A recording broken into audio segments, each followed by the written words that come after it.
Vous écoutez Ça sonne juste, vers une voie lumineuse.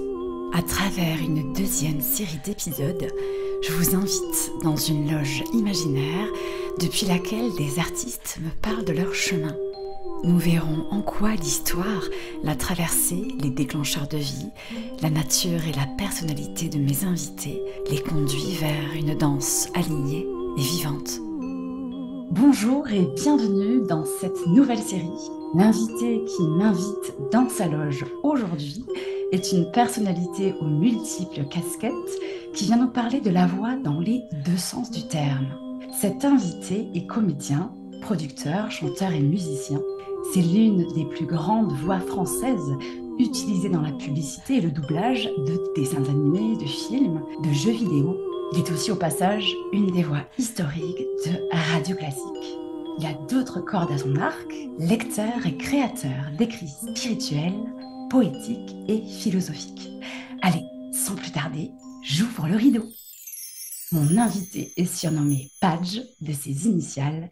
Il s'appelle Pierre-Alain de Garrigues.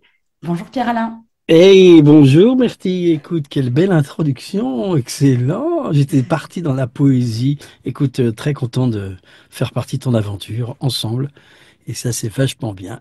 Écoute, merci de me recevoir dans ta superbe loge. Je suis vraiment très heureuse de pouvoir partager ce moment avec toi et puis de donner l'occasion aux auditeurs de Ça sonne juste de te découvrir. Dans cette conversation, j'aimerais qu'on puisse parler ensemble de ce qui a été semé dans ta vie au départ et de comment tu as réussi à faire pousser et éclore cette créativité à travers tes différents projets et voir finalement comment tu as su tisser un fil solide entre cette partie artistique et la personne, l'être que tu es. Pour commencer cette conversation, je t'avoue que j'ai un peu tilté sur ton nom de famille, de Garrigues. Ça m'a bien parlé, puisque j'ai vécu bien longtemps proche de la Garrigue du côté de Perpignan. Alors, il se trouve que en botanique, la garrigue, et selon Wikipédia, est une formation végétale caractéristique des régions méditerranéennes. Et en fouillant un peu, il y a 3 éléments qui m'ont interpellée. Le premier, c'est que ce terme est attesté tardivement en français au XVIe siècle et défini comme les Landes. Et il se trouve que tu es natif de Mimizan, dans les Landes. Le deuxième, c'est que ce nom, dans son évolution à travers le temps, les régions, les pays, a pris plusieurs formes lexicales, dont une qui est rattachée à une base pré-romane qui est Cara, la pierre. Et une partie de ton prénom, c'est Pierre. Le troisième élément, c'est que Garrigue est aussi rattaché au latin provençal Garrigo, devenu Garrigue par la suite, et qui correspond au chêne kermès. Et comme on le sait, le chêne est un arbre sacré, symbole de sagesse. Et tu portes ta voix en ce sens, on le verra plus tard. Est-ce que ces liens que je viens de faire, ça te parle? Alors bien sûr, puisque comme tu l'as dit, je suis originaire des Landes.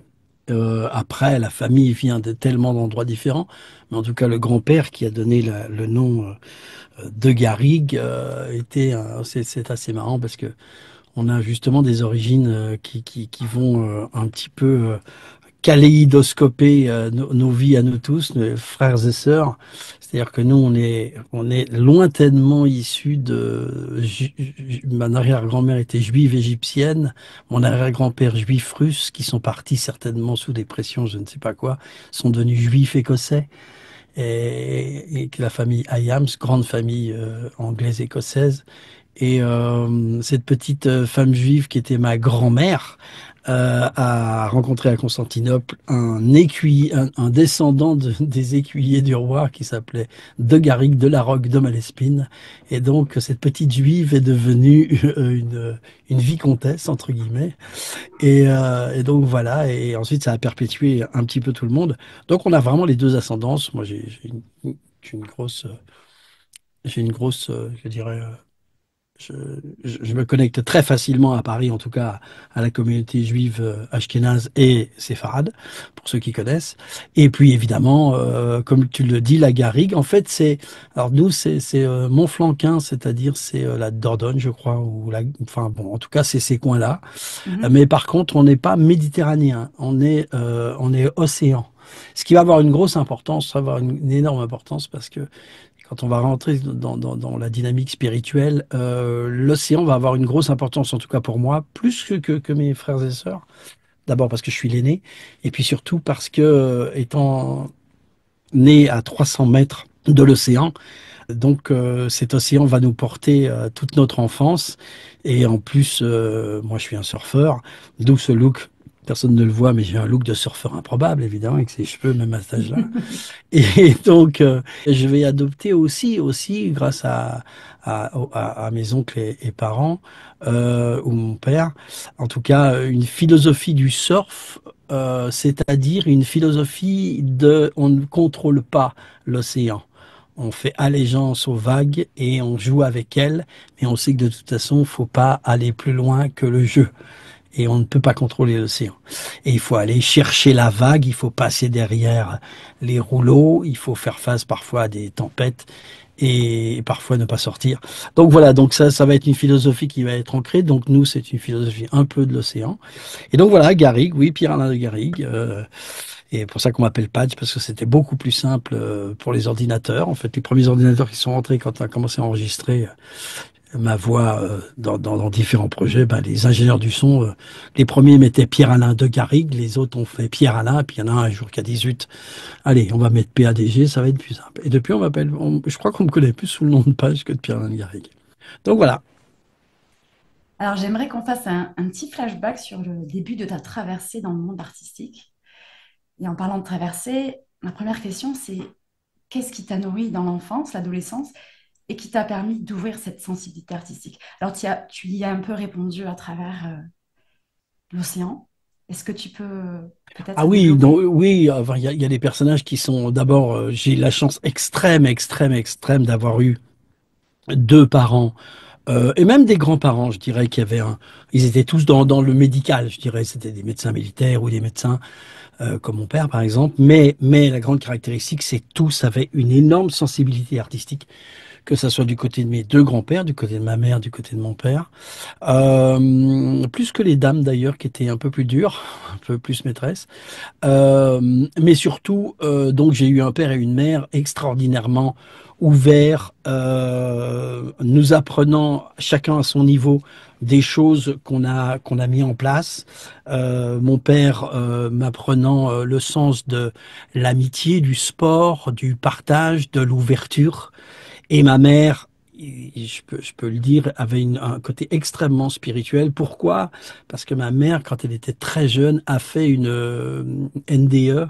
Où est-ce que c'est une NDE? Une Oui. Near Death Experience, c'est-à-dire que elle a eu un accident de cheval et donc elle a fait du coma, elle est sortie de son corps et tout ce qu'on lit dans les livres, bon maintenant on peut en parler parce que tout le monde a Mhm. l'habitude, le tunnel de lumière, le côté on lui montre et les guides qui lui disent est-ce que tu peux, est-ce que tu veux, c'est toi qui choisis.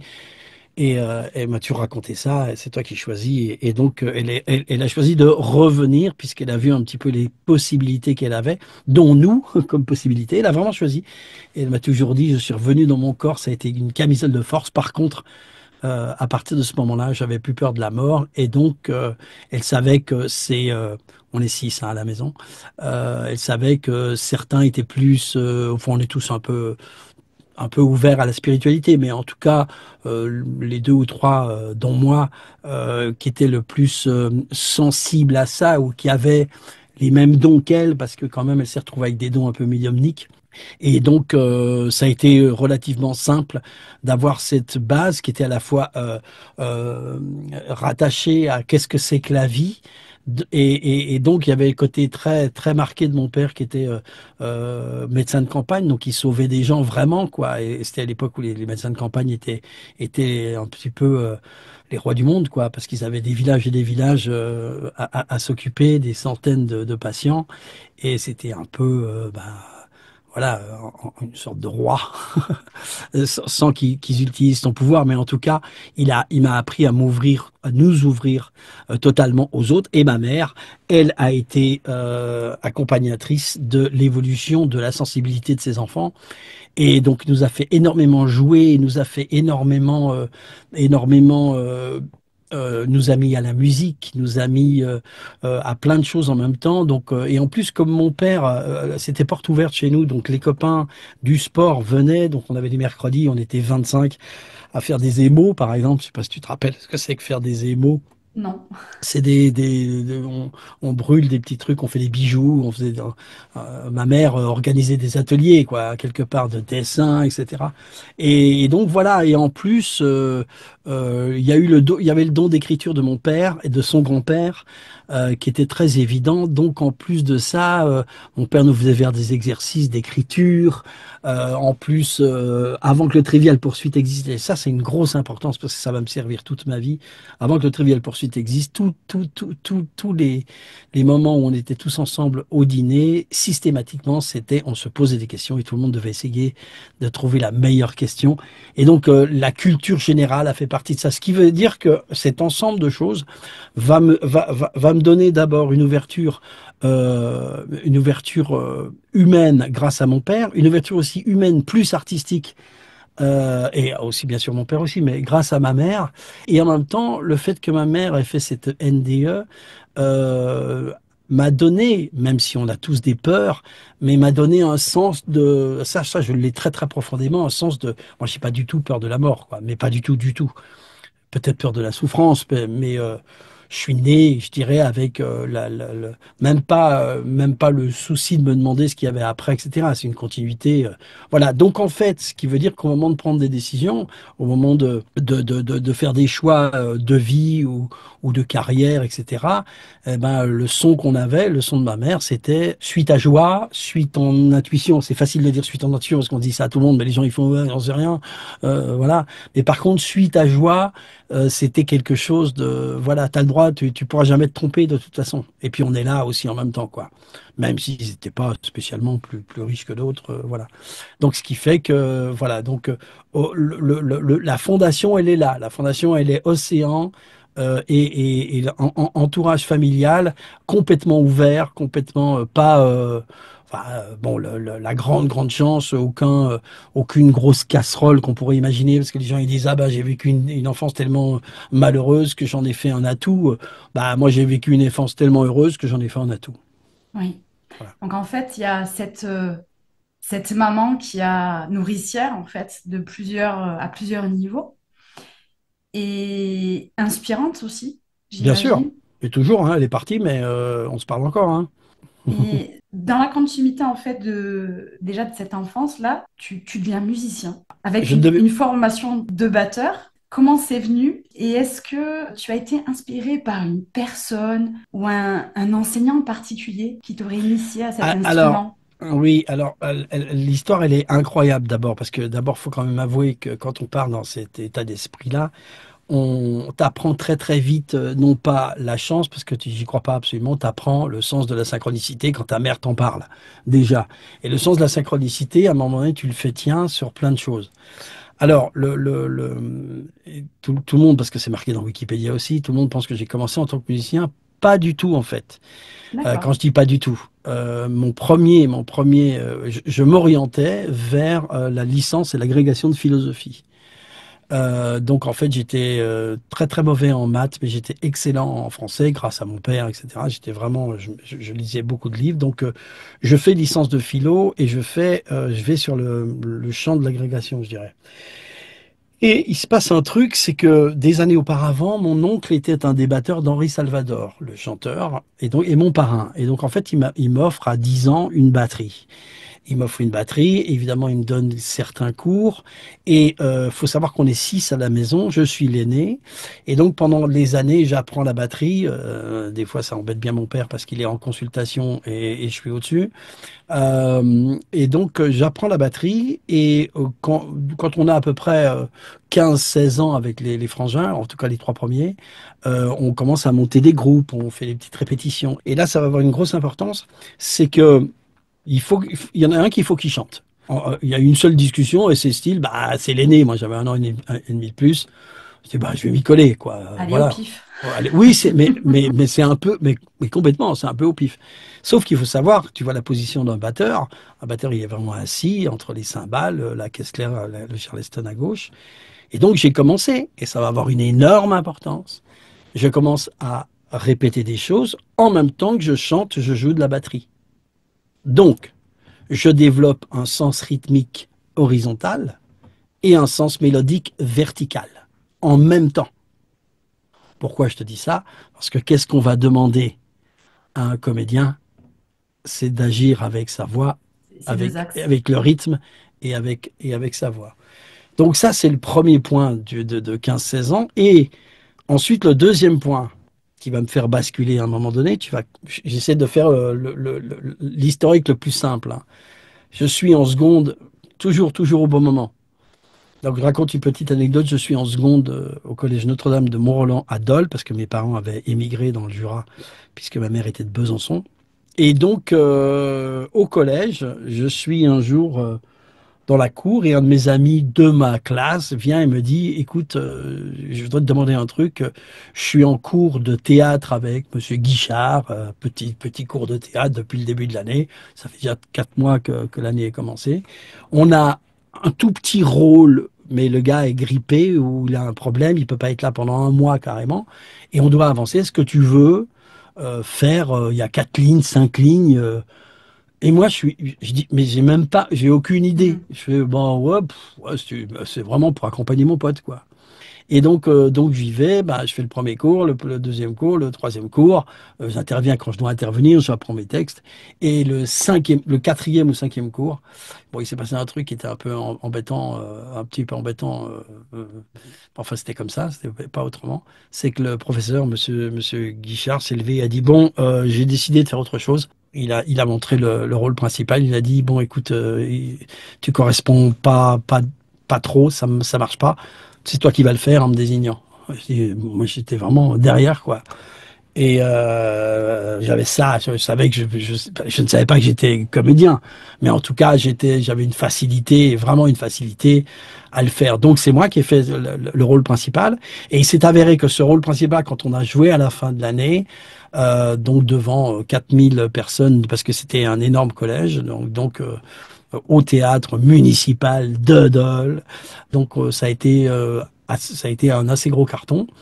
Et le lendemain, la prof de théâtre, qui elle n'était pas du tout une prof de théâtre boulevardier comme on était en train de faire, mais une prof de théâtre qui venait de Paris, Madame Lombard, je me rappellerai toujours, elle est venue dans la cour me voir, elle me fait, Monsieur de Garrigue, bah, vraiment elle parlait comme ça, Monsieur de Garrigue, je n'ai pas pour habitude de faire des compliments. Et vraiment, elle était comme ça. On est devenu, ça fait 50 ans qu'on est encore potes, hein. Je n'ai pas pour habitude de faire les compliments, mais j'aimerais bien que vous veniez dans mon cours l'année prochaine en première. Voilà. Mais nous ne faisons pas nous ne faisons pas des pièces avec des portes qui claquent, hein, n'est-ce pas? Nous faisons Molière, Obadia, etc., etc. Je dis, et moi, j'ose même pas dire non. Et donc, je me retrouve l'année d'après, en première et en terminale, à faire ce grand cours qui était très huppé à l'époque, le cours de théâtre avec Madame Lombard. Donc, pourquoi je parle de ça?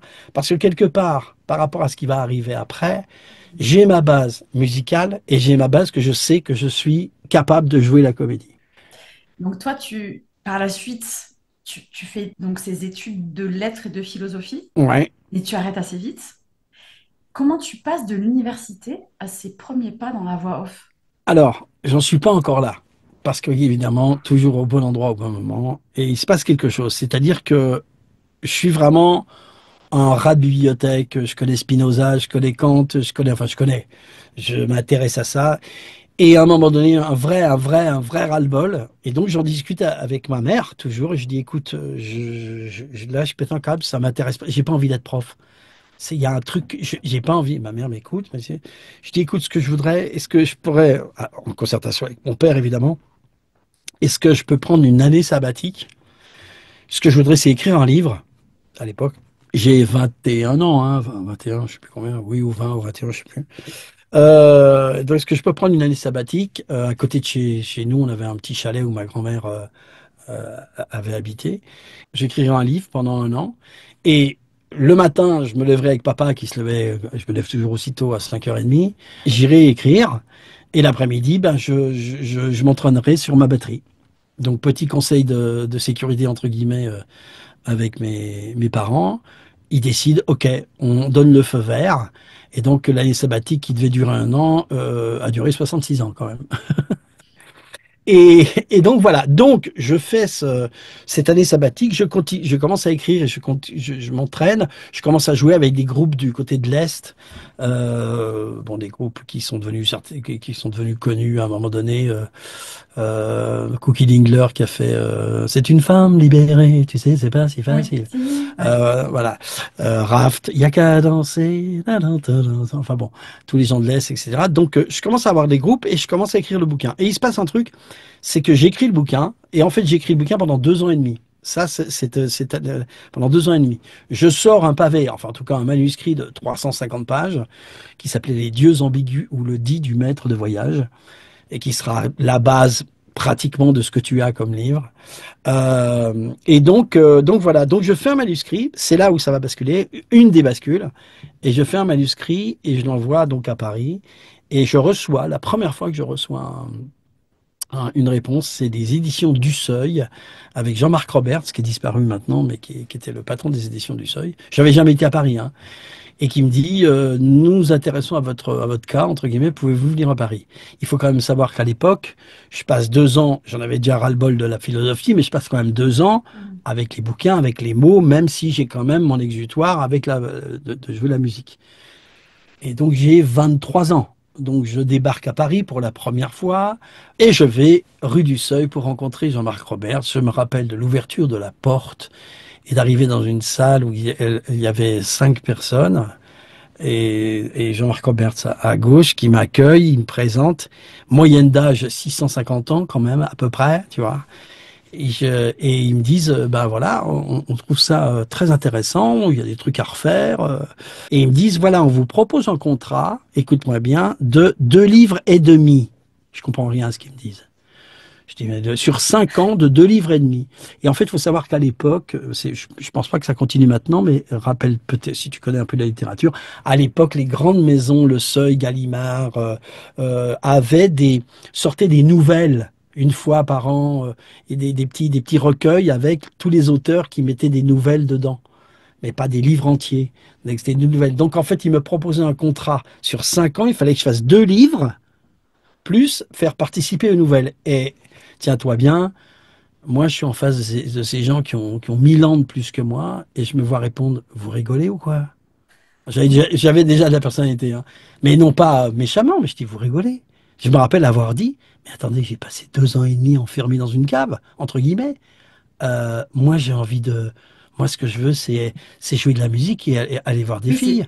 c'est vivre. Non, mais Oui, oui.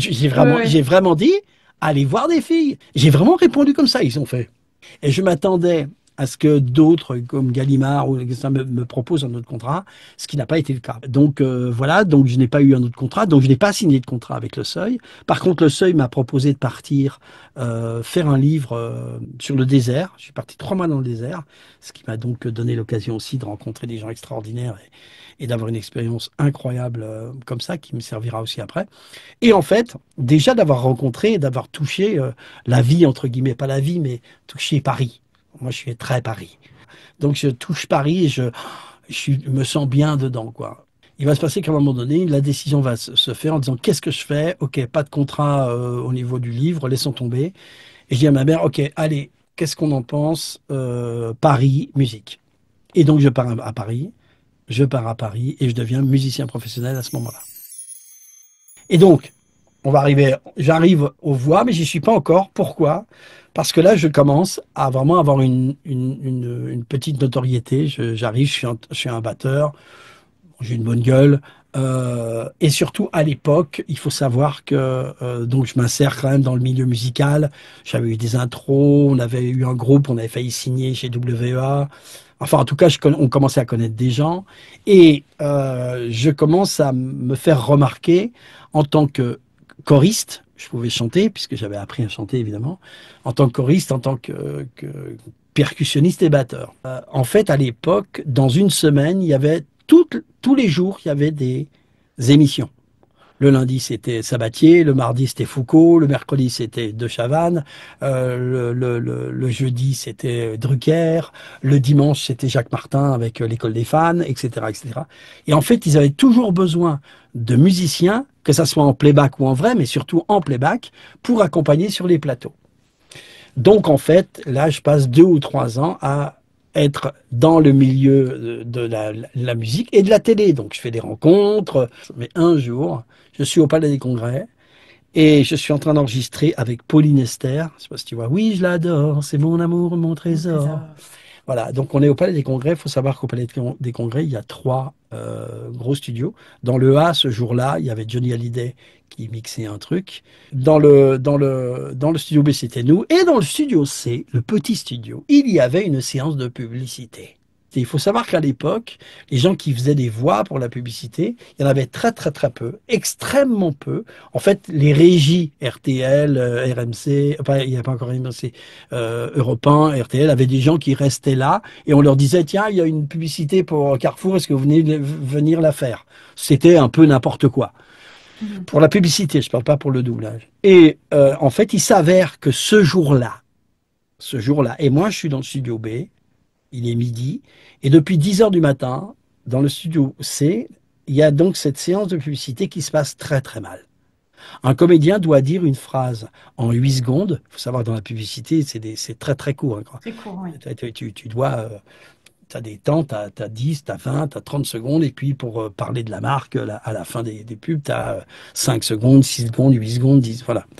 Et à la fin, il devait dire une marque, et ça faisait 2 heures que cette personne, qui n'était pas mauvais, je n'ai jamais su qui c'était, mais cette personne essayait de rentrer cette phrase en 8 secondes, il y arrivait, mais en 10 secondes. Et il s'arrachait les cheveux, les gens. Et donc, à l'époque, n'oublions pas, il n'y a pas de portable, il n'y a que des téléphones fixes, il n'y a pas Internet. Donc, au bout de 2 heures, il vire le gars. Et le réalisateur, qui s'appelle Jean Becker, qui était un grand réalisateur de cinéma, qui a fait Les Enfants du Marais, L'été meurtrier. Et donc, Jean Becker, qui faisait aussi de la pub, se dit, je vais aller voir à côté, pendant que vous êtes en train de téléphoner dans une des régies pour trouver quelqu'un, je vais aller voir à côté si par hasard, il y a une publicité, un truc de publicité.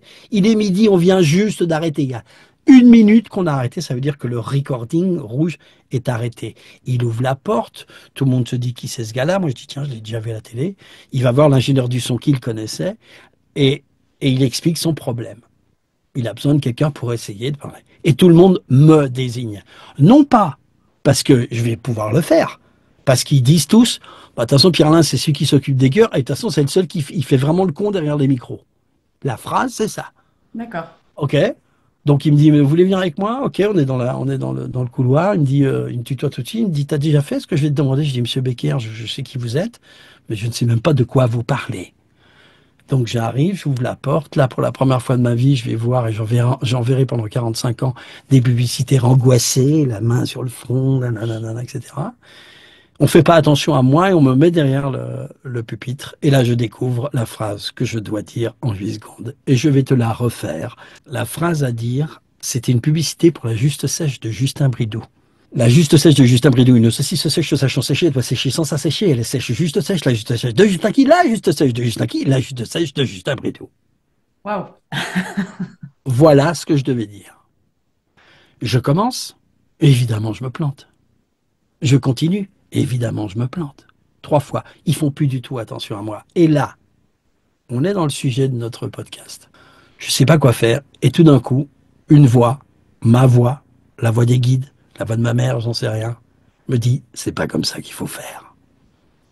Et là, c'est comme s'il y avait un plan qui s'élabore dans ma tête. On me le donne. Ne t'occupe pas des voyelles, occupe-toi que des consonnes. Le L, c'est bon. Le A, oublie. Le J, c'est bon. Le U, c'est pas bon. Le S, c'est trop petit. Le T, c'est bon. Le E, etc. Fais comme si c'était des croches et des doubles croches. C'était musicienne, évidemment. Tu vois, tac et tac, ou des noirs. Enfin, tu vois, un truc, tu t'appuies que là-dessus, ton cerveau, il fera le reste. Et Becker m'a dit, je t'ai vu te transformer. Mais vraiment, il m'a dit, mais je t'ai vu te Ouais. relever puis demander, est-ce qu'on peut essayer un truc? Pas du tout avec la même voix. Et donc, les gars, ils ont, parce que c'était les bobines analogiques, hein, c'était pas du numérique, il n'y avait pas d'ordinateur à l'époque. Donc, ils reculent.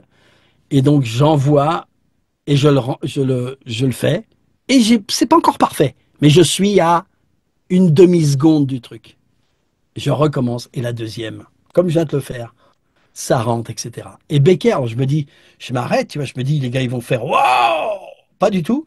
Becker, il y a une sorte de silence. Et Becker, le réalisateur, me regarde dans les yeux et me dit, toi, toi, tu viens tout de suite avec moi. Je dis, mais non, monsieur Becker, je peux pas parce que non, monsieur, je dois ranger la batterie, etc. Il me dit, ok, voilà mon adresse, tu viens parce qu'il faut signer ton contrat. Je dis, mais quel contrat, Quel monsieur contrat? Becker? C'est Ben, il me dit, ça. parce que là, j'ai trois films sur lesquels la voile doit aller, c'est ok. J'ai ce qu'il faut. Ah bon, Oui, ok, mais ben en je fait, viens demain. à ce moment-là, il a vu, c'est-à-dire ce qu'il a vu, c'est que il a compris en un éclair, par ton changement d'attitude, Un. qu'il avait en face de lui quelqu'un qui était capable de pouvoir transformer quelque chose et de pouvoir se concentrer aussi et de pouvoir être polyvalent. Et j'ai l'impression que ce monsieur, Jean Becker, a intuité ça. Alors, bien sûr, tu l'as manifesté, mais lui, en tant que producteur, il l'a saisi.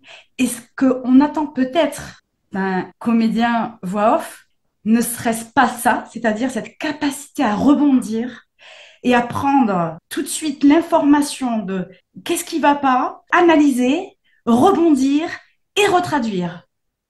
Et justement, je vais rebondir pour te dire la fin de l'histoire. C'est exact. Tu vas pas le croire de ce que tu dis. Tu viens. On n'a pas répété avant, messieurs, dames, hein. Ce que je vais te dire, je te continue la fin. Donc, je range mes affaires. Je prends rendez-vous avec lui le lendemain. Je viens. Il est 10 heures du matin. Je suis à Neuilly, chez BBD. On m'accueille très très bien. On me met, on me fait, on m'accueille. J'ai l'impression que les gens se disent, tiens, il y a un gars qui est un peu bizarre, etc. Et je suis devant Jean Becker, non? Il me dit, voilà, ton contrat, tu le signes, mais tu le lis avant. Anecdote, je le lis, puis à un moment donné, je vois rémunération. À l'époque, c'est des francs, hein, on est en francs, Mhm, mais je te le mhm. traduis en euros. Moi, pour faire ce que je devais faire en 3 heures, ça devait être à peu près 120 euros de l'époque. Tu vois ce que je veux dire? Et je vois rémunération et je le regarde et je fais, je relève la tête, je le regarde et je fais, Monsieur Becker, c'est mon numéro de sécurité sociale. C'était l'équivalent de 6 000 euros. Énorme. Bah oui, il y avait trois films à l'époque là. Si tu Ouais, connais un peu ce qu'a écrit Bec BD dans 19 francs, je sais plus quoi. pas du tout. Ouais, enfin bon, c'était c'était les grands moments de la pub. Donc, je vais aller dans le sens où tu viens d'expliquer tout à l'heure. Et pendant que je suis en train de signer, le téléphone sonne. Il dit et il me retourne vers moi et il me dit, qu'est-ce que tu fais maintenant? Je dis, bah Monsieur Becker, je dois aller manger. Non, non, tu viens avec moi. Il m'embarque et on passe de Neuilly à Boulogne, une agence de publicité qui s'appelle Young Rubicam, qui est très très connue. Et c'est là où il travaille aussi. Et donc il me fait passer le desk, il m'emmène, et là il m'emmène dans un petit studio de maquettes. Et là, écoute bien, ça fait quand même pas 24 heures que je connais ce gars-là. Même Mhm. pas 24 heures. Et il me dit, OK, je vais te demander un truc. Je rejoins tout à fait ce que tu as senti, hein. Je vais te demander quelque chose. Il me fait écouter un truc, si tu peux chanter ça. Je dis, Monsieur Becker, il y a 3 notes, je vais vraiment y arriver, je peux vous le dire. OK, donc tu vas chanter ça, ça va arriver à la fin. Puis après, je vais te demander quelque chose. La chose à chanter, c'était Danone. Et c'était Énorme. fin. Et là, il me dit un truc. Écoute bien, là, je suis dans tout à fait pour ceux qui écoutent ce qu'a dit Phil tout à l'heure. C'est exactement ça. Le gars me dit, ce mec-là, je ne le connais pas. Ouais.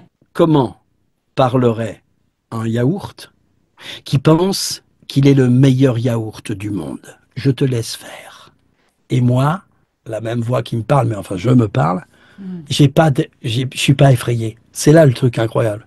Je me dis, ok, le tien, ouais, ouais, je vois un peu qu'est-ce qu'il est en train de me dire, un peu ce que je vais faire ensuite dans mes compositions musicales. C'est-à-dire que ça vient, je l'entends, quoi. Et au lieu de faire, le gars est fou, mais qu'est-ce qu'il est en train de me demander? Ça va pas, monsieur, j'ai jamais fait ça. Non, non, non, il y a même pas. Donc je dis, ok, je réfléchis 40 secondes, je fais ok, ok, enregistré. Et je me rappelle, j'ai fait. Moi, le nouveau yaourt Danone, je suis tellement onctueux, tellement crémeux, tellement velouté que, oh oui, j'adorerais me manger moi-même. Danone. Et là, il me Ah regarde, oui. et il me regarde, honnêtement, il me regarde pendant. 6 secondes, c'est long. Il m'a rien dit fait. Ok, tu es la voix d'Anon.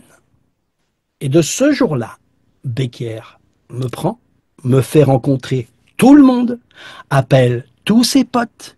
Il faut savoir qu'à l'époque, il y a un mec qui est devenu mon pote depuis, qui s'appelle Michel Elias. Je sais pas si tu te rappelles de cette publicité qui faisait «J'ai 8 secondes pour vous dire que la Barove Maltine, c'est de la dynamique». Si, Et Michel, c'était le roi de la pub, milliardaire. Mais il n'y avait que lui. Et il en faisait tellement qu'il avait pété un câble. Il arrivait en séance et il faisait j'ai 5 minutes pour vous, c'est tout. Tu vois. Donc là, tout d'un coup, il y avait un mec, et Becker, il disait, alors on est devenu, maintenant on est très, très, très, très, très amis, oui. hein. On a 45, 40 ans après. Et il y avait un mec qui pouvait remplacer ce gars-là. Donc, en l'espace de 8, 9, 10 mois, entre les maquettes que je faisais, tout ce qu'on me demandait, j'y arrivais. Et d'ailleurs, tu peux me demander n'importe quoi. Si tu me dis comment parlerait une cuillère, je vais t'inventer 10 trucs. Ça vient tout de suite, ça vient. Et en l'espace d'un an, je dirais, je deviens vraiment Monsieur Pub. Donc, je chante Le soleil vient de se Se lever. lever. Encore, hein. Je chante Ba ba ba ba ba Baba Bibel. bibel. Ah, bon, c'est pour la vie, pour les grands et les petits. Etc., etc., etc. J'ai établi le fait que je faisais quelque chose d'hyper naturellement qui correspondait. Et c'est là où j'en viens aux synchronicités. Qu'est-ce que j'étais en train de faire? Rythmique et utilisation de la voix en hauteur, c'est ce qu'on demande en fait vraiment. Moi, mon travail, c'est un travail de musicien vocal ou de comédien musicien. Et donc, ça veut dire que je vais traduire en notes une façon de jouer. Et pour terminer dans mon exemple, quand tu vois jouer Dieu, qui est Dieu? Louis de Funès.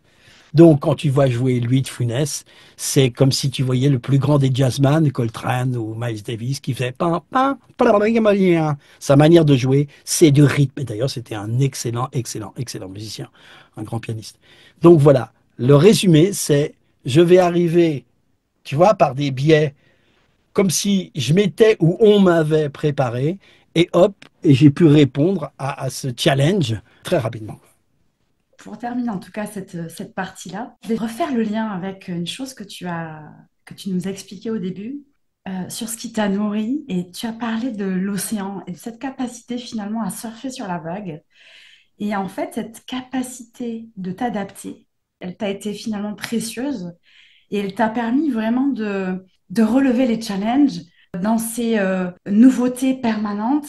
En tout cas, cette capacité dont je parlais tout à l'heure à rebondir, à oser y aller, bah, déjà tout ça, on peut déjà voir que ça se relie en tout cas à cette À l'océan. enfance-là et ce qui a exactement ce qui a été posé et semé. Mais je peux te faire je peux te dire quand même l'utilité de ça, si tu me permets.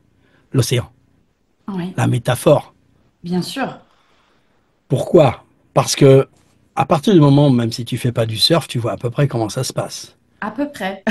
Ouais, non mais c'est le matin, là, tu décides soit de rester sur la plage, soit d'aller faire du surf.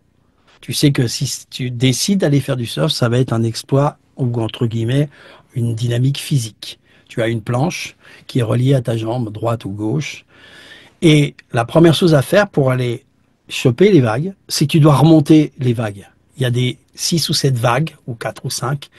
Et en fait, tu vois ce mouvement où tu es sur la planche, tu es sur le ventre et tu dois passer, etc. Donc, tu dois aller à contre-courant. Ça, c'est la première chose.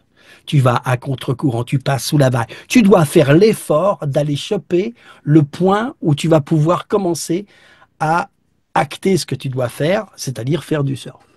Ensuite, tu arrives au-delà de la barre, le moment où les vagues vont commencer à se former. Tu vois, tous les surfeurs, ils attendent à ce moment-là. En métaphore, la plupart des gens dans la vie, c'est comme s'ils étaient sur leur planche. Et puis, ils se retournent et puis ils font, est-ce qu'elle est bien la vague qui va arriver là? Est-ce que tu penses que celle-là est bonne? Tu crois franchement qu'il va y avoir des belles vagues? Non. À un moment donné, c'est toi qui choisis la vague. Première chose. Tu vois ce que je veux dire? C'est ça la métaphore. Peut-être qu'elle te choisit aussi la vague. Oui, mais bien sûr. Mais le mouvement, il est là. Tu choisis, ok, tu pars. Tu ne demandes pas aux autres ce que tu dois faire. Et qu'est-ce qui se passe à ce moment-là? Tu es porté, donc encore une fois, c'est l'océan qui décide. Et là, qu'est-ce qui va se passer? Tu vas faire un effort pour monter sur ta planche. Donc il y a un effort, un acte à faire. Et là, qu'est-ce qui va se passer? Pour profiter, eh bien, contrairement à ce que veulent les gens dans leur vie, c'est-à-dire qu'il n'y a pas de changement, que tu sois une statue de sel en disant oh là là, je gagne ce qu'il faut, mon couple ça va, les enfants ça va, je suis une statue de sel, je bouge pas, tout va bien. Sauf que dans le surf, c'est pas ça. Le surf, d'instant, micro-instant, etc., qu'est-ce que tu dois gérer? Écoute bien cette phrase. Tu es dans l'harmonie du déséquilibre. Tu es dans l'harmonie du déséquilibre obligatoirement. Tu cherches, tu t'en, nanana, et tu dois profiter en même temps de l'instant présent, puisque c'est comme le kiff de le faire.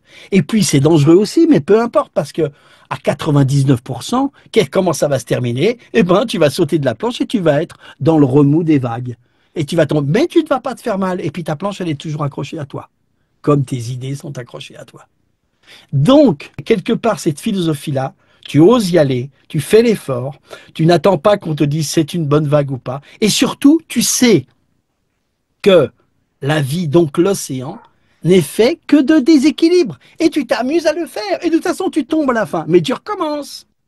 Tu as aussi le choix de rester sur la plage et de regarder la beauté des choses. Tu peux aussi méditer et dire, voilà. Et justement, comme tu me demandais comment raccrocher ça à tout ce que m'ont enseigné mes parents ou que je me suis enseigné moi-même, ça en fait partie. Alors après, pour terminer là-dessus, je pense que ce que m'a enseigné ma mère surtout, parce qu'elle a toujours dit ses enfants, ils étaient un peu spéciaux, et je dis pas ça en frimant un peu. Mais par contre, je pense que moi, je vais le dire avec sans humilité du tout, mais vraiment sans humilité, je pense que l'état d'esprit qui m'anime, je sais que c'est un état d'esprit qu'on retrouve chez les très grands champions de sport.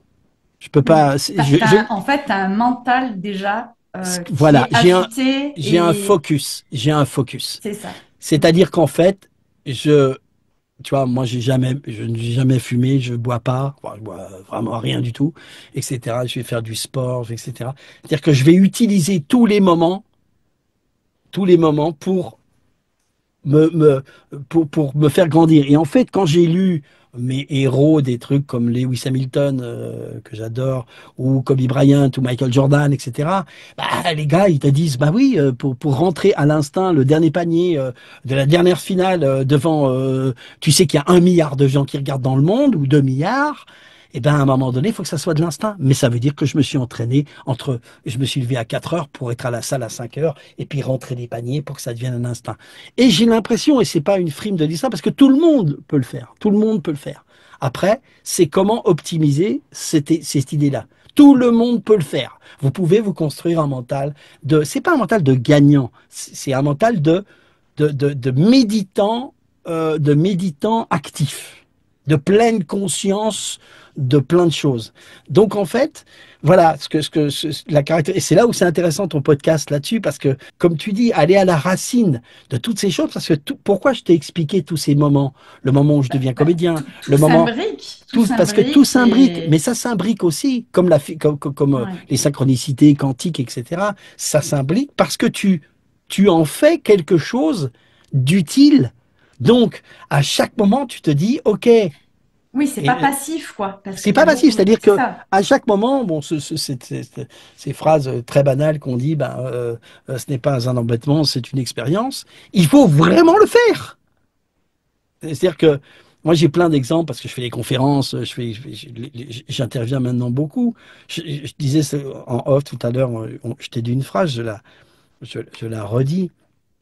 Mais je donne souvent plein d'exemples. Je dis par exemple, les gens ils me disent, bah ouais, mais c'est pas facile, j'y arrive pas. Je dis oui, mais vous pouvez. Par exemple, vous êtes à un feu rouge, il y a une personne devant, une personne au milieu, vous êtes la troisième personne. Bah, l'état d'esprit de la première personne, c'est ah, là, là, mais qu'est-ce que je fous dans cette ville? Ou plutôt, je vais être super en retard. Là, mais là, pourquoi ça passe pas au vert? Puis ça passe au vert. Soit dit en passant, vaut mieux qu'il y ait des feux rouges et des feux verts, sinon c'est le bordel. Le deuxième fait, mais qu'est-ce que je fais dans cette ville? Je veux partir, je veux aller loin, je veux pas ça, je veux pas ça. Et puis si je suis moi dans la troisième voiture, ne serait-ce pas le moment où je dois apprendre la patience? Ne serait-ce pas à ce moment-là, parce qu'il y a deux voitures devant et que moi aussi j'ai envie de passer et d'aller faire ce que je fais, mais est-ce que c'est pas ce moment-là où je suis pas en train de me dire, OK, C'est ce moment-là qui va m'être utile. Je vais respirer, je vais mettre dans ma besace intellectuelle, spirituelle, plus de patience, plus de contrôle, et non pas d'être un hyper contrôlant, mais pourquoi? C'est ce que je t'ai dit tout à l'heure en off, parce que plus tu seras grand dans les petites choses, plus tu seras grand dans les grandes choses. J'aimerais qu'on parle, si tu veux bien, de ta spécialité. Ta spécialité par rapport à la voix et Ouais. finalement l'instrument que tu vas utiliser. Est-ce que tu peux déjà nous expliquer quelle est la différence entre un comédien voix off et de doublage? Et est-ce que tu peux illustrer d'exemples éventuellement avec ta voix? Alors, le truc, c'est que de toute façon, sur le champ d'expression d'un comédien, il y a plein de choses. Il y a le théâtre, il y a le cinéma, il y a le doublage, il y a le documentaire, il y a...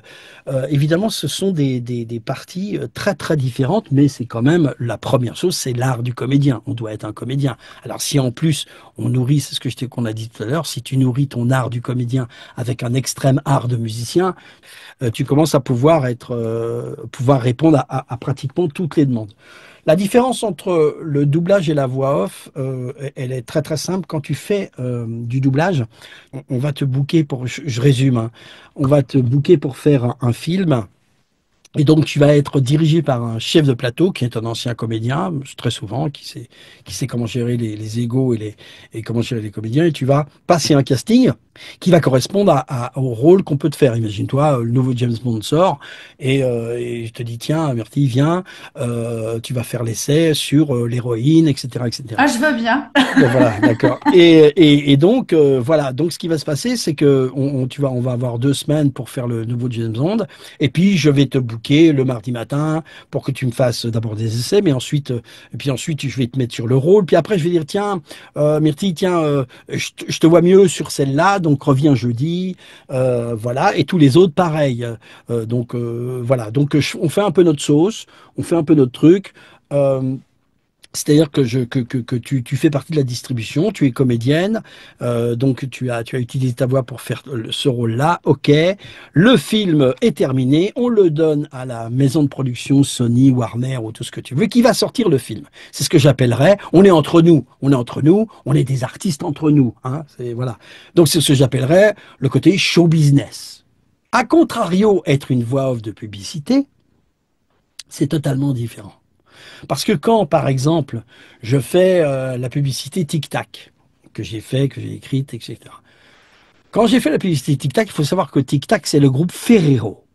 Si je suis choisi pour faire la voix de Tic Tac, je suis convoqué le mardi matin à 9h30 dans un studio. Et quand j'arrive au studio, il y a les ingénieurs du son, tout le staff technique.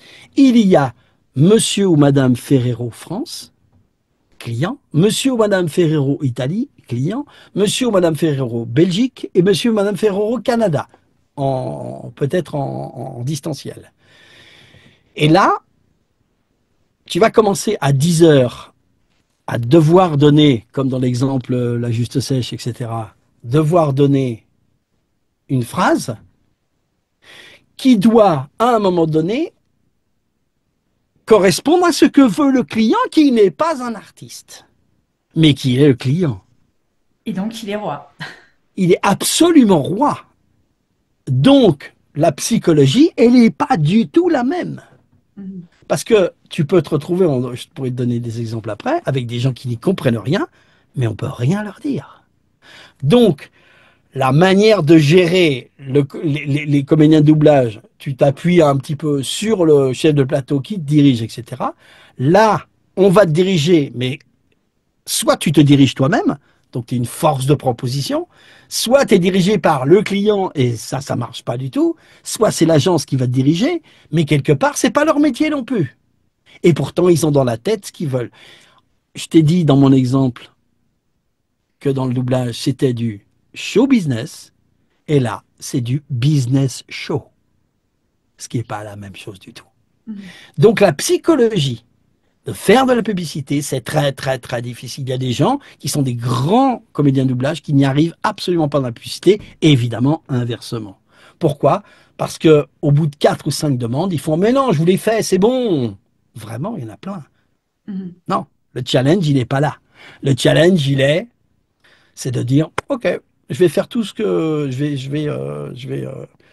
dites-moi, attention, si vous avez, attention, ce que vous faites là, je pense que ça va pas marcher parce que, etc. Mais ça, c'est le musicien qui va parler.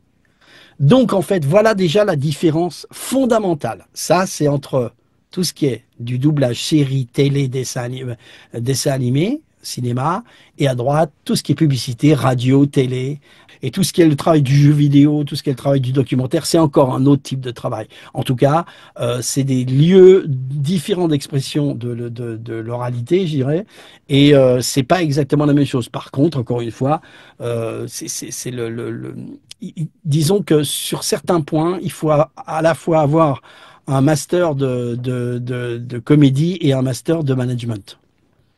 Quand on est face à ces exigences du client, Oui. comment on fait finalement pour glisser sa part personnelle et créative dans ce genre de contexte? J'écoute ce que veut le client, je m'écoute moi et je fais la force de proposition en disant, voilà, je vais vous faire un... Alors, comme je suis une énorme force de proposition, eh ben, je vais vous faire 10 prises, 15 prises, 20 prises, jusqu'à ce que vous m'arrêtiez. Donne-moi n'importe quelle phrase. N'importe quoi, je sais pas quoi. N'importe quoi. Oui, Alors, enfin, un peu publicitaire ou ce que tu veux. n'importe quoi. Il y a de la joie. Partout, il y a de la joie. Venez boire du badois. Il y a de la joie, il y a de la joie partout, venez boire du badois. Oh, il y a de la joie, il y a de la joie partout, venez boire du badois. Il y a de la joie, oui, il y a de la joie, pourquoi? Ben, partout, vous pouvez venir boire du badois. Il y a de la joie, il y a de la joie, enfin pas moi, partout, il y a de la joie, mais pour moi, je vais prendre du badois. Il y a de la joie, il y a de la joie, partout, partout, badois, badois, badois, badois, quoi? Oui, il y a de la joie, comment? Oui, c'est badois, il y a de la joie. Ouais, franchement, je vais vous dire une chose, même si ça se voit pas. Non, non, il y a de la joie. Pourquoi? Parce que je vais boire de la badoie. Excellent. Je peux faire ça pendant 2 heures. Donc, en fait, Là, c'est-à-dire que je ne sais pas ce que je vais faire, mais je suis à l'écoute de mon univers intérieur et je suis allé. Là, même j'ai déliré. J'ai pris. C'est-à-dire que c'est pas écrit, il n'y a pas de joie. Par contre, mon esprit fait, tiens, c'est marrant. Je me suis dit, tiens, c'est marrant de partir sur un gars qui a pas de joie et qui dit, mais si, je vais boire de la badoie. Voilà. Donc, force de proposition. Mais ça peut être aussi, il y a de la joie. Il y a de la joie. C'est pour ça qu'on veut badoie. Donc, en fait, moi, je suis un récepteur de mon imaginaire, mais pour ça que j'ai parlé tout à l'heure de ce qu'on faisait avec mon père, de la culture générale. Parce que faire ça, ou faire il y a de la joie, ici avec le maréchal Pétain, il buvait quand même de la badoie. Ça, il faut savoir ce que c'était le maréchal Pétain, comment étaient les micros de l'époque. Enfin bon, ça peut être des tas de ouais. conneries. Euh, en fait, tu vois comment tout s'articule. Ce que tu m'as donné, c'est banal et on s'est amusé. Mais je pourrais aller beaucoup, beaucoup plus loin. Et je pourrais aussi démonter et puis imposer aux clients, en disant, vous savez, ça serait très marrant, quelqu'un commence, où on peut enregistrer 6 fois ma voix, qui gueule, il y a de la joie, et puis une petite voix qui dit, oui, oui, parce que c'est de la patois. Ils sont à côté, mais on peut pas faire trop de bruit. Tu vois. Enfin, ça, voilà, l'imaginaire, il arrive comme ça. Voilà la force de proposition. C'est marrant, non? C'est marrant et puis c'est vachement intéressant. Je vais refaire deux liens. Vas-y. Euh, le premier, je reviens sur l'histoire de la mer, puisque la mer, il y a quand même aussi, pour moi en tout cas, cette idée d'abondance qu'elle incarne. Et il y a quelque chose comme ça aussi, comme un jaillissement. Et là, dans toutes tes propositions, cette Mhm. capacité en tout cas de transformation et de proposition, voilà, il y a quelque chose comme ça qui surgit, qui emmène en tout cas toutes tes interprétations sur divers tons, voilà, diverses tonalités. Mhm. Alors, à propos de transformation, parce que j'ai quand même l'impression que c'est un peu ta potion magique finalement, Mhm. tu t'appellerais pas Panoramix? Oh Euh, oui, je suis avec Myrtille. Oh, c'est tellement extraordinaire. Oui, je me suis levé ce matin, j'étais avec les sangliers d'Obélix, mais je suis allé dans la forêt et qu'est-ce que j'ai pris comme ingrédient le plus principal? Je vais vous le dire exactement, la c'est des, salse pareil. non, pas du tout, ma chère amie. Mieux que ça, j'ai pris les meilleures myrtilles du monde. Bon, là, franchement, c'était magnifique. Je valide. Qu'est-ce que tu dis, Je... qu'est-ce que tu dis, Panoramix? Il a rien dit. Il a rien dit. Mais si, j'ai dit vraiment idée fixe. C'est génial. Non, alors là, attention, parce que là, on va aller sur du Tintin après et Oui, sur oui. du Milou. Donc, on va s'arrêter là.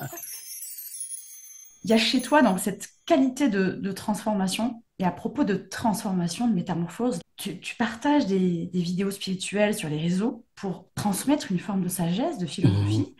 Cette proposition, elle s'appuie sur le fond, sur les enseignements qui t'ont nourri dans l'enfance, ou est-ce qu'il y a eu d'autres enseignements qui sont venus un petit peu s'ajouter et voilà. Excellente question, parce qu'on me la pose pas souvent. Euh, Ça s'appuie d'abord sur l'intérêt des discussions avec ma mère. Évidemment, je ne vais pas rentrer dans les détails parce qu'on a tous vécu des trucs. Moi, j'ai vécu des trucs un peu médiumniques. Et au lieu d'avoir peur de ce que je voyais ou de ce que j'entendais, entre guillemets, ma mère m'a dit non, non, tout est normal. Voilà, donc ça s'était fait. Donc là, t'as pas peur. Et puis, c'est-à-dire que je fais énormément confiance à mon intuition et à mes visions, entre guillemets, ou mes intuitions. Ce qui est intéressant, c'est que je reviens à la phrase que j'ai dit, un peu très prétentieuse, en disant que j'avais un mental de champion Sport. de sport. Ce qui veut dire que même dans les choix de mes... Même si j'aime bien m'amuser, de temps en temps un bon film, une série et encore, je ne gaspille pas. Je dis gaspiller pour moi, hein, c'est pas, je juge pas. Je vais essayer d'optimiser à chaque fois mon temps pour apprendre quelque chose et ressentir quelque chose. Qu'est-ce que ça veut dire? Ça veut dire que comme j'ai passé mon enfance, comme je te l'ai dit, à lire des livres, à lire beaucoup de livres, que ce soit n'importe quoi, je lisais, que ce soit d'ailleurs BD ou roman, mais j'ai arrêté à un moment donné. Parce qu'en fait, j'ai senti, et je le sens toujours, les gens qui me disent, par exemple, je vais aller voir un film d'horreur ou je suis en train de lire ce roman qui est vachement bien. Alors, ça ne concerne que moi, hein. Ça ne m'intéresse pas. Ça ne m'intéresse pas. J'ai l'impression de perdre mon temps, mais vraiment. Alors oui, je ne vais lire, et c'est depuis que j'ai l'âge de 20 ans, parce que il s'est passé un truc, encore une fois, je peux le raconter, allez, puisqu'on est dans le mystique un petit peu. Et je décide de partir à Saint-Malo tout seul. J'ai 20 ans. Pourquoi Saint-Malo? Va savoir. Il paraît que c'était beau. Et donc, je vais à Saint-Malo. Je loue une petite chambre là-bas. J'arrive dans la chambre. Petite chambre d'hôtel. Il y a une petite table. Il n'y a rien. Une petite table et tout. Et puis, je prends mes clés et je vais me balader pendant 3 heures. Et la pluie. Et je rentre. Et je rentre. Ça va te paraître étrange ce que je vais raconter, hein. Je rentre dans la chambre. Personne n'est venu dans la chambre, hein, puisqu'il n'y a que moi qui Mhm. avais la clé. Et je me mets sur le lit, mais je regarde sur la petite table de nuit, il y avait un bouquin. Mais j'ai pas ramené de bouquin, et il n'y avait pas de bouquin. Je sais, parce que je sais qu'il n'y avait pas de Mhm. bouquin. Et donc je regarde ce bouquin, et c'est un bouquin qui est très très difficile, toute la catégorie, je sais pas si tu connais, c'est les bouquins de Alice Bailey. Et c'est celui qui s'appelle La lumière de l'âme. Mais c'est très difficile. Et ce bouquin est là. Et donc je dis, mais j'ai même pas envie spécialement de le lire, mais je suis intrigué parce que je dis, mais il n'y avait pas de bouquin. Et je me vois encore demander d'ailleurs le soir, il y a quelqu'un qui est venu dans ma chambre, me dit pourquoi? Ben, et parce qu'il y a un bouquin, mais vous laissez des bouquins? Et je dis non, non, non. Bon, en tout cas, il y a ce bouquin-là. Et je me plonge dedans et je comprends ce qu'écrit Alice Bailey, qui est un grand Chanel, pour ceux qui sont intéressés par le channeling. Et en fait, il s'avère que de ce moment-là, je comprends que je dois lire des choses qui m'alimentent sur ma connexion à mon, appelons-le la source ou mon moi supérieur ou tout ce que tu veux. Les gens prennent ce qu'ils veulent de ce que je suis en train de dire. En tout cas, de ce jour-là, je ne vais m'orienter que à lire, non pas des trucs hyper mystiques, hyper religieux, pas du tout, du tout. Je vais me retrouver à lire des choses. Et en fait, je me trouve toujours au bon moment pour qu'on me donne des choses extraordinaires. J'en lis pas excessivement. Évidemment, je me retrouve à lire Eckhart Tolle, Le pouvoir du moment présent. Quoique Eckhart Tolle, ce qui est incroyable, c'est que la première fois que je le lis, je déteste et je ne comprends rien. Mais vraiment. Et 4 ans après, je suis appuyé en train de téléphoner sur ma bibliothèque. Vraiment, c'est comme ça. Et je suis appuyé. Et quand j'arrête le téléphone, je me dis, tiens, sur quoi j'étais appuyé? C'est Eckhart Tolle. Et je me rappelle en rigolant, je dis, OK, Eckhart. Comme si je lui parlais. OK, Eckhart, je te préviens, je veux bien relire les 4 premières pages, mais j'irai pas plus loin. Enfin, parce que j'avais trouvé ça chiant, je comprenais rien. Si je puis me permettre Oui. de te couper, tu as fait une lecture sur Spotify et qui résume en 20 minutes les principes en fait de ce livre. Ah bon? J'ai fait Euh, ça, moi? oui. Je me rappelle Et pas. oui, oui, et je l'ai même écouté et j'ai trouvé ça super puisque quand tu as envie, enfin moi j'ai lu le livre en entier, mais quand tu as envie en tout cas de temps en temps de te remettre un petit peu dans l'idée Ouais, de ce livre, en tout cas ça permet de retrouver le parfum. Et ouais. donc, ouais. Et Et tu avais donc là, je le jamais... prends, et au bout de 4 pages, je suis là et je fais waouh! Et c'est là que je comprends, parce que ça va me servir ce moment-là, c'est là que je comprends que n'importe quel livre, il y a 10, 20, 30, 40, 50 lectures différentes sur le moment de où en est ta conscience. Et Mhm. ensuite, eh ben, en fait, je ne vais m'alimenter que de livres de ce type un petit peu là, avec une sorte de podium extraordinaire et les plus grands pour moi la Bible absolue, à part Bélé, c'est très difficile, donc Bélé c'est difficile. Mais pour moi, enfin je sais pas si tu connais ou pas, Jane Roberts, tous les livres de Seth, SETH, Non. c'est ah bah c'est waouh, c'est fou, c'est fou de dire que là tout d'un coup tu te dis ok, soit c'est un génie absolu et tu te dis putain, un génie absolu, c'est une femme, hein, et c'est un génie absolu, ou soit ce qu'elle dit c'est tellement dingue. Non pas, je suis pas du tout je suis pas dans les extraterrestres, les trucs comme ça. Je parle sur la formation de la conscience, etc., etc. Donc voilà, Jane Roberts pour moi. Il y a Ramtha, le livre blanc, qui est une Bible aussi. Bon, il y en a plusieurs. Voilà, on pourrait parler de Neil Donald Walsh pour les conversations avec Dieu.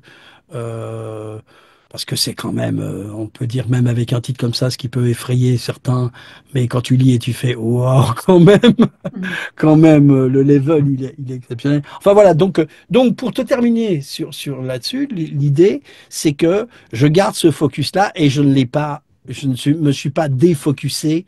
Voilà, donc ça veut dire que techniquement, même la nuit, ou quand ma femme dort, ou etc., moi qui dors très très peu, sur mon Kindle, je sais si je me réveille, soit je suis en méditation, soit je prends 4 phrases d'un de mes bouquins et que j'intègre, je repars en méditation. Je suis toujours en train de travailler en fait là-dessus, même dans l'apprentissage de ne rien faire.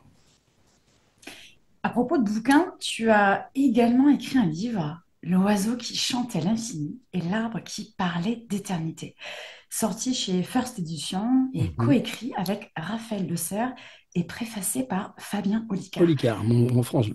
Mhm. Il s'agit d'un livre méditatif avec des textes et des images pour se reconnecter à soi. Pourquoi ce livre, Pierre-Alain, et maintenant? Enfin maintenant, dans ton Euh, actualité. Dans mon actualité, alors encore une fois, bon endroit, bon moment, un truc. Il se passe quoi? Il se passe que, alors moi je fais énormément de choses, hein, la musique, le boulot, enfin le truc. Donc j'essaye d'optimiser un peu mon temps et ça fait des années quand même. Je me disais bon, l'écriture, je dirais, je finirai un peu par ça entre guillemets, ou en tout cas j'y reviendrai. Et puis un jour, je suis sur Internet il y a 4 5 ans. Au plus de ça, 6 7 ans.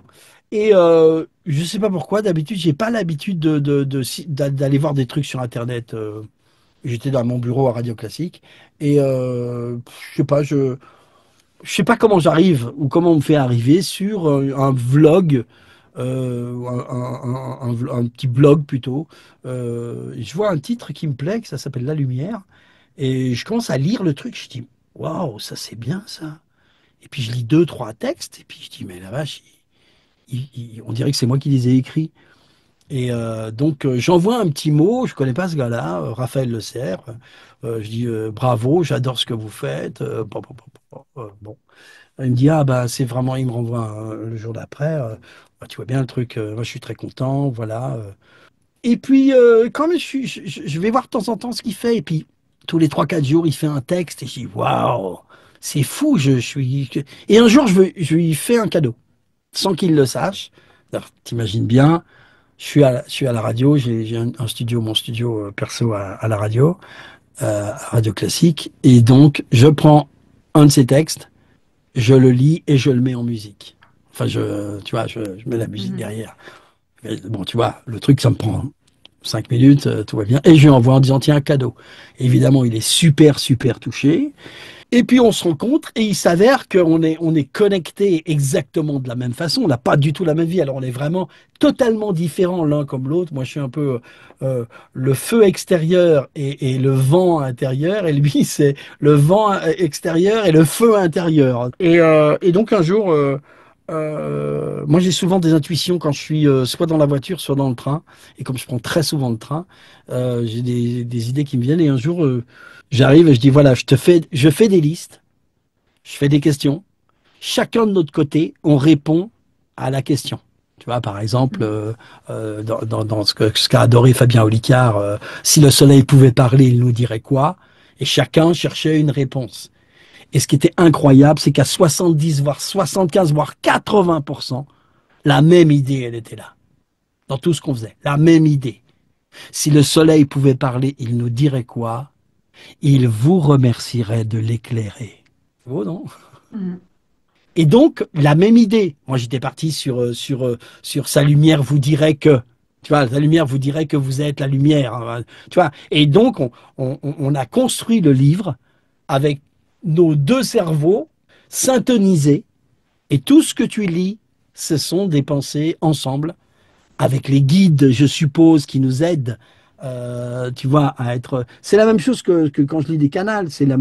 On est canal tous les deux et on va canaliser des idées et on va pouvoir essayer de les mettre en forme pour pouvoir les partager. Pourquoi? Pour que.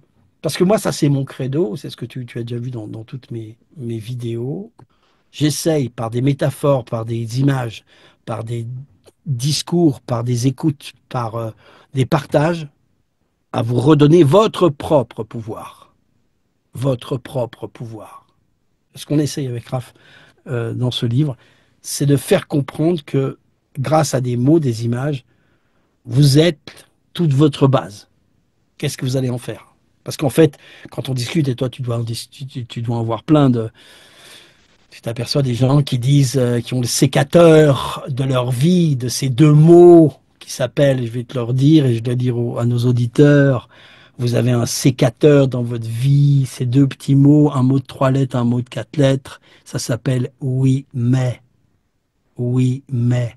Mhm. J'aimerais bien être comme Myrtille et faire plein de choses comme ça. Oui, mais c'est déjà pris ou j'y arriverai pas. J'aimerais bien être pâtissier. Oui, mais, Et etc. oui, ça bloque des bloqueurs d'élan. C'est Voilà. Et effectivement. donc, je ne laisse pas les gens comme ça. Mhm. Le mais doit être remplacé par un tout petit mot qui est absolument magique dans votre vie. Il fait 4 lettres aussi. Ce petit mot, c'est donc. J'aimerais bien être comme Myrtille. Donc, je vais lui demander comment on fait pour être Myrtille. J'aimerais bien faire le métier de Pierre Alain. Donc, je vais voir et évaluer. Papa. Donc. Les marches sont des escaliers. Le oui mais est un sécateur. Le donc est un escalier qui te fait monter. Pierre-Alain, est-ce Oui, que c'est tu veux moi. bien nous lire, est-ce que tu veux bien justement nous lire dans la rubrique Qu'est-ce que de ce livre, le petit texte de la page 57 pour les auditeurs? Qu'est-ce qu'un clou nous apprend de la vie? Soyez le marteau qui tombe net. Soyez pure densité transmise au bois, fibre à fibre, engagée, d'un seul élan jusqu'au bout, puis recommencer. Qu'est-ce qu'un nuage nous apprend de la vie? N'ayez pas de contours distincts et soyez pourtant vous. N'ayez pas de chemin fixe et soyez pourtant vous. N'ayez pas de taille réelle, mais soyez pourtant vous. Ni poids, ni direction, ni forme. Allez où vous allez et au moment opportun, écoulez-vous. Qu'est-ce qu'un escalier nous apprend de la vie? Monter et descendre sont le même mouvement. L'escalier ne sait pas où est son haut, où est son bas, de quel côté est le début et de quel côté la fin. Il n'y a qu'un chemin, une vis sans fin. De marche en marche, il faut franchir les étapes, chacune nécessaire. Mais monter ou descendre, vous êtes toujours au même point, vous. Ah, j'adore le vous à la fin. C'était magnifique. Merci pour cette interprétation que tu nous offres. Pour clore cette partie, comment tu relis créativité, voix, vibration? Ces trois mots, pour faire un petit peu le lien avec la partie justement qui correspond à la voix, à ce que tu fais. Finalement, cette voix-là, VOIX, de quelle façon elle s'imbrique à la voix VOIE, tu vois? Ce qui me paraît, quand tu me poses la question et que je me laisse m'écouter, c'est marrant qu'on ait parlé des cartes Tollé, mais la principale caractéristique, c'est d'instant en instant, je suis là dans le moment présent et sur ce qu'on me demande ou sur ce que je me demande, je suis quand même là à utiliser ma pleine conscience, même si c'est beaucoup utilisé, c'est vraiment une confiance affinée, affûtée, un focus. J'essaye d'être au volant de ma voiture au lieu d'être sur le siège passager ou encore pire, sur le siège arrière. Je dis souvent aux gens, c'est-à-dire que là, je relis, à cet instant, quand je te parle, je sais parfaitement comment sont croisées mes jambes sous mon bureau. Je sais parfaitement ce que je suis en train de faire avec mes mains. J'ai appris à non pas contrôler ça, mais à être attentif et focus là-dessus. Donc ça veut dire que ma manière de dire, de parler, de partager, donc ma vibration que je vais incarner par ce que je suis, par ce que je développe, par ce que j'appréhende, par ce que je raconte, va correspondre donc à une vraie vibration qui va correspondre à certaines personnes qui vont se retrouver là-dedans en miroir ou en faux semblant. Ils vont peut-être pas aimer ce qu'ils voient non plus. Mais l'idée, c'est que c'est relié dans l'instant présent de comment à chaque moment, est-ce que je suis le plus conscient possible. Mais conscient aussi de ma joie, de ma tranquillité, de ma sérénité. Tiens, je suis en train de vibrionner un peu parce qu'il y a un truc qui m'a énervé. Ok, j'accepte qu'on me fait cette queue de poisson. Je peux même insulter le mec pendant 2 secondes parce que j'ai eu peur. Salopard de ta race. Mais après, je vais pas en parler 2 ans à ma famille, comme quoi tous les gens font les queues de poisson. Voilà la différence. Je donne un exemple de focus. Un jour, il y a quelqu'un qui veut vraiment travailler avec moi, qui veut être mon community manager. Il veut vraiment travailler avec moi. Donc, il me donne rendez-vous et je lui donne rendez-vous dans le restaurant en bas de chez moi, Place des Vosges. Si tu connais la Place des Vosges. Oui. Et donc, et ce jour-là, il pleut énormément. Il pleut énormément. Et donc, on est là, il se présente, bonjour, là, il me dit, ça va, Patch? Oui, je lui dis, t'as vu quel temps pourri? Je dis rien. On s'assoit, on commence à discuter, puis toutes les 4 secondes, il y a beaucoup de bruit avec l'eau qui vient. Oh, t'as vu quel temps pourri? Et à un moment donné, on a commandé, voilà. Et puis à un moment donné, je lui dis, excuse-moi Carlos, je te demande quelque chose tout de suite là. Qu'est-ce qu'il y a dans ton verre là? Il me dit du vin. Je dis oui, non, mais il me dit du raisin. Non, il y a du raisin, ouais. Mais il y a aussi du raisin avec quoi? De l'eau de pluie. Je lui prends le verre, je le mets dans la table à côté. Non, je le mets dans la table à côté. Je lui dis, ta tomate mozzarella, elle a poussé comment? Avec de l'eau de pluie. Je lui prends la tomate mozzarella. Le riz, là, il a poussé de l'eau de pluie. Je lui prends tout ce qu'il y a sur la table. Et il me fait, qu'est-ce que tu fais? Je lui dis, tu es censé vouloir travailler avec moi. Tu n'es pas obligé de connaître tout ce que je fais, ni comment je pense. Mais tu arrives, et ça fait 5 fois que tu me dis que tu es un temps pourri. Et là, il me dit, bah ouais, c'est un temps pourri. Là, tu vois, je veux dire, Carlos, je vais t'apprendre quelque chose. Tu vas pas travailler avec moi. Non pas parce que je t'aime pas, c'est parce que quelque part, je suis en train de te montrer quelque chose. Ton focus, il n'est pas comme moi je le veux, parce que c'est moi qui vais t'engager de toute façon. Mais il me dit, mais et là, il me sort, mais comment je peux faire? C'est un temps pourri, c'est un temps pourri. Non, je viens de te montrer que c'est utile. Il me dit, mais comment je dois dire? Et il dit, par exemple, c'est un beau jour de pluie, ou un beau jour de gris. Et il fait, oh, bof, c'est pas intéressant. Je dis, ben voilà, tu vas pas pouvoir travailler avec moi. Et donc, Voilà. je lui dis, voilà, je dis, voilà, tu es, et c'est pas un reproche, j'espère que tu le prendras bien, mais voilà, ce que je veux dire, c'est que je peux pas avoir avec moi, parce que je suis comme ça, je peux pas avoir avec moi quelqu'un qui ne fait pas attention à la manière dont il pense. Ce que tu viens de me dire, peut-être que c'est tes parents qui l'ont enseigné, peut-être que ça. Et j'ai terminé là-dessus, j'ai dit, tu vois, mais il me dit, j'aime pas la pluie. Je dis, d'accord, t'aimes pas la pluie. On était en 2017 ou 18, hein, à peu près. Je dis, ok, l'année prochaine, en 2019, je t'assure qu'il va y avoir 100 jours de pluie. Donc ces 100 jours-là, tu les balances à la poubelle. Donc si tu travailles avec moi, c'est 100 jours de moins pour moi, hein. Tu les balances à la poubelle. Tu vas t'engueuler, allez, 30 jours sur ton année avec ta copine ou ton copain, j'en sais rien.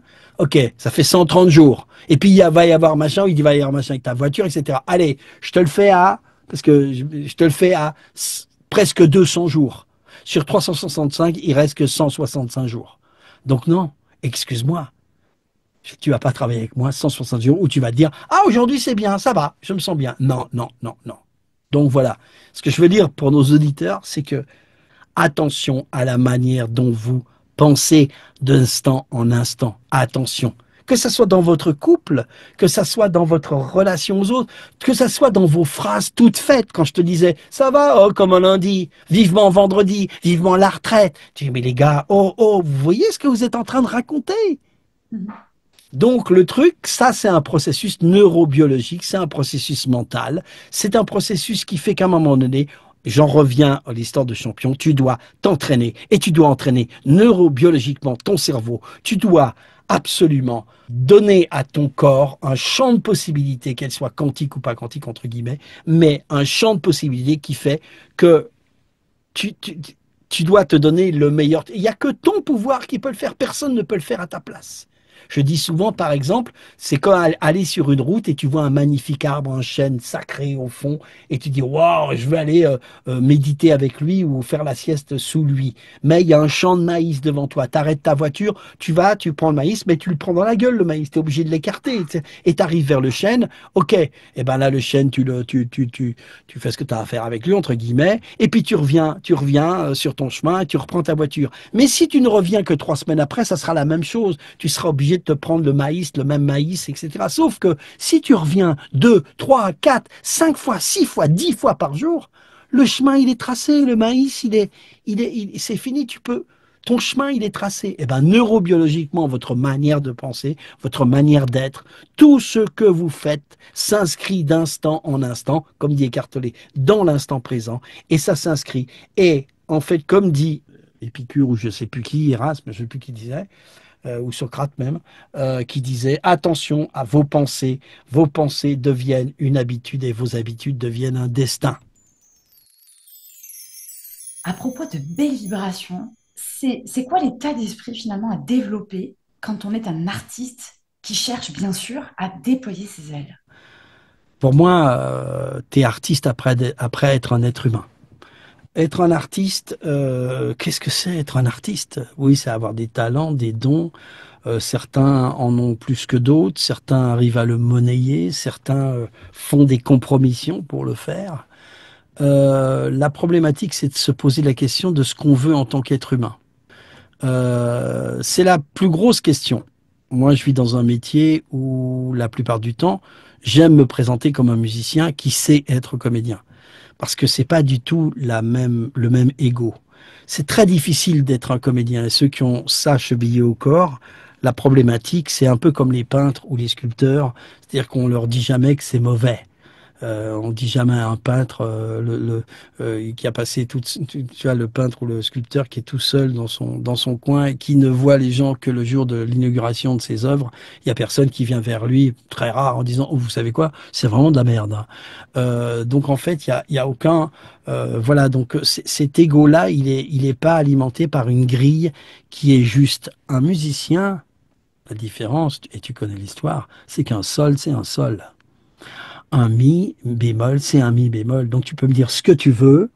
Si tu joues et que le truc il est faux, il est faux. Donc tu as une grille qui te dit c'est juste ou c'est faux. Après que tu sois un hyper fort pour incarner ce sol, ok, ça c'est la première différence entre un ego de comédien et un musicien.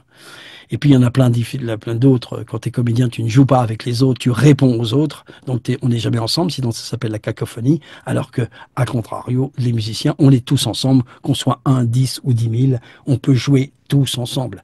La différence, elle est là aussi. Moi, j'ai une difficulté avec, honnêtement, je vais t'avouer, j'ai une difficulté avec les artistes qui outrepassent l'idée d'être un artiste. C'est-à-dire, c'est comme si tu me disais, oui, Céline, c'est un grand écrivain, mais c'est un gros con. C'est un gros con antisémite.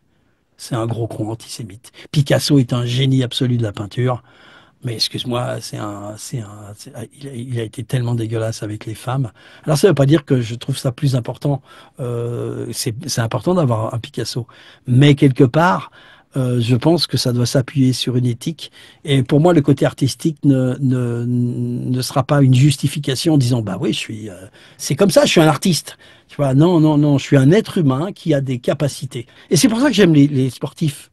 Parce que la plupart du temps, l'éthique, elle n'est pas la même, hein. Alors évidemment, il y a des débordements, on en connaît quand même pas mal aussi, mais c'est pas la même chose. C'est très difficile d'être un artiste parce qu'encore une fois, par rapport à ce que je t'ai dit, par rapport aux grilles, de savoir si t'es bon, pas bon, etc.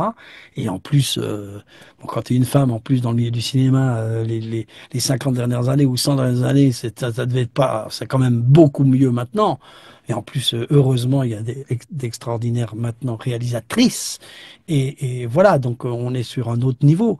Mais comme tu dis, moi, j'ai pas de tips là-dessus. J'ai un tips qui fait que c'est quoi votre vie? C'est quoi? Parce que la problématique, pourquoi vous voulez être artiste?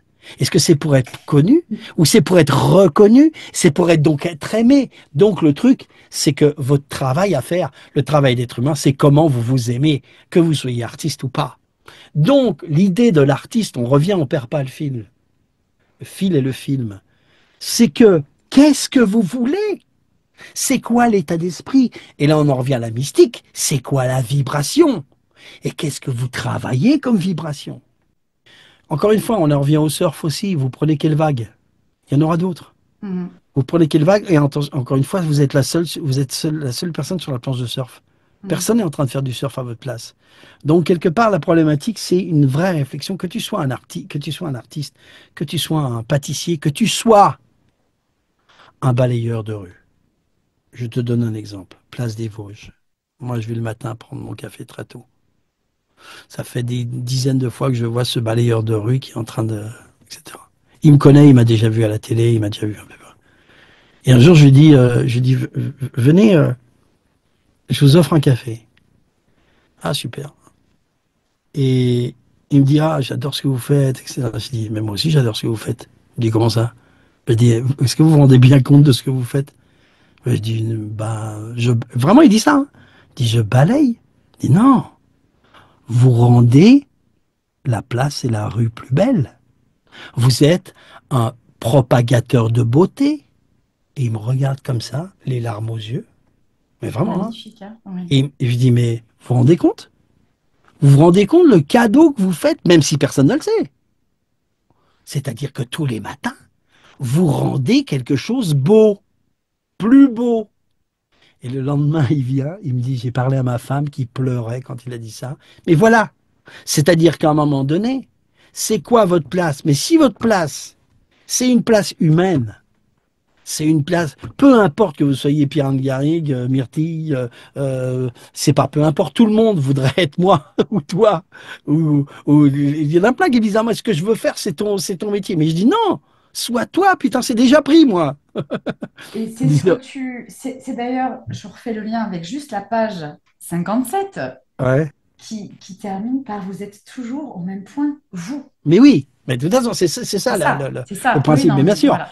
ça veut dire que tu ne viens qu'avec ton bagage, avec ta vibration, et que de toute façon, dans le système, et là on va aller dans la mystique, dans le système des réalités parallèles, de la physique quantique, de toutes les possibilités qui sont en face de toi, qu'est-ce que tu vas incarner, quelle va être ta vibration, quelle va être ta pensée d'instant en instant, qu'est-ce que tu vas pouvoir dégager, qu'est-ce que tu vas pouvoir donner, quelle va être ta base pour toi, soit l'exemple que tu veux, comme disait Gandhi, soit l'exemple vivant de ce que tu veux voir chez les autres. Et surtout, n'essaie pas de sauver le monde. Pourquoi? Parce que le monde va bien, il est en expérience. Donc ce que tu vois, c'est l'expérience que tu dois comprendre. Je conclus par ça va. Ça va.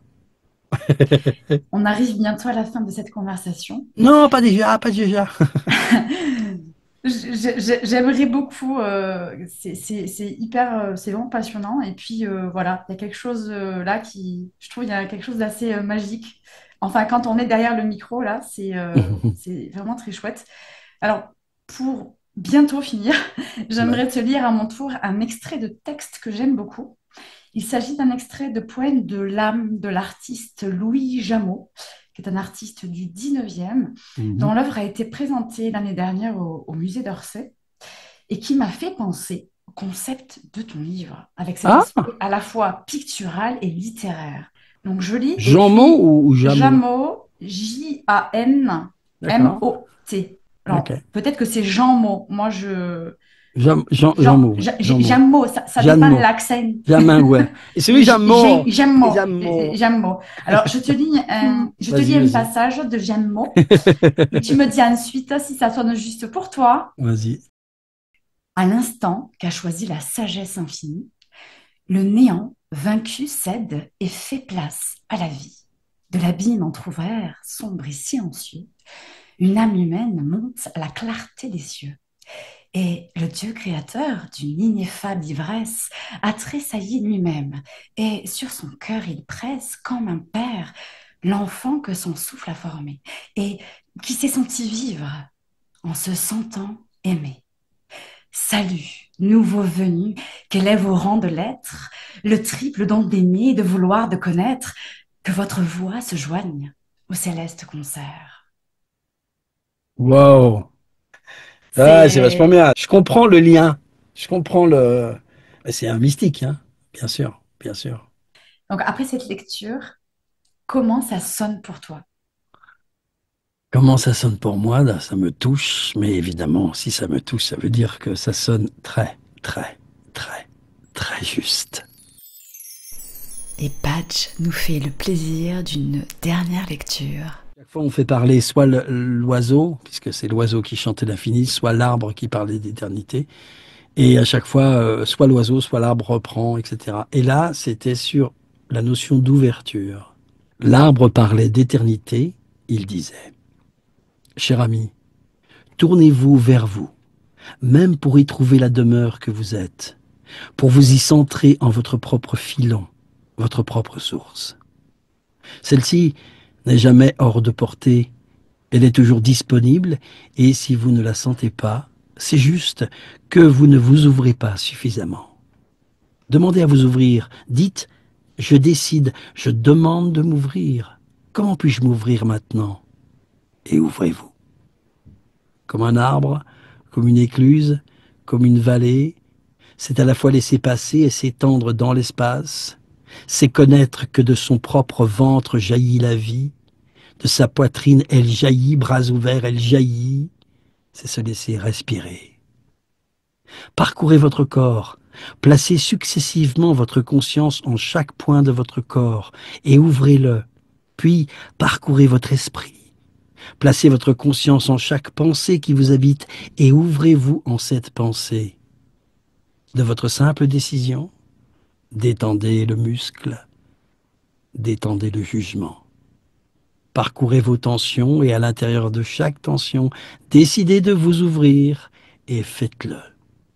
Qu'elle soit physique ou mentale, cette tension, ressentez-la, laissez-la bien vous envahir, n'en occultez aucun atome, Puis, ouvrez la main comme on laisse tomber un caillou.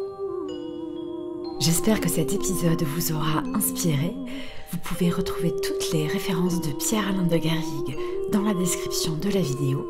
Prenez bien soin de vous et à bientôt.